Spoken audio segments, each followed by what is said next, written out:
నమస్తే. భగవద్గీతలో 4వ అధ్యాయం జ్ఞానయోగంలో 13వ శ్లోకము. చాతుర్వర్ణ్యం మయా సృష్టం గుణకర్మ విభాగశః తస్య కర్తారమపి మాం విద్య కర్తారమవ్యయం.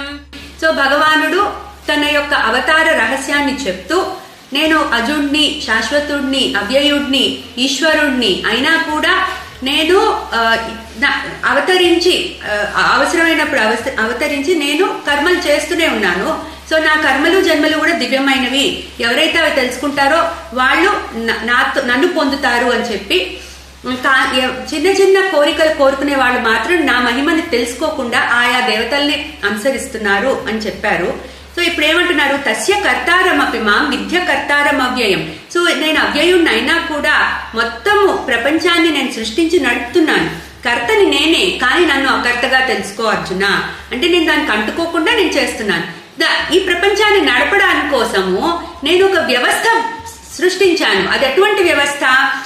గుణకర్మలను బట్టి 4 వర్ణాలను సృష్టించాను. సో నాలెడ్జ్ సముపార్జించి బోధించడానికి బ్రాహ్మణ వర్ణాన్ని సృష్టించాను. అట్లాగే రాజ్యపాలన గావించడానికి, పొలిటికల్ అడ్మినిస్ట్రేషన్ కోసం క్షత్రియ వర్ణాన్ని సృష్టించాను.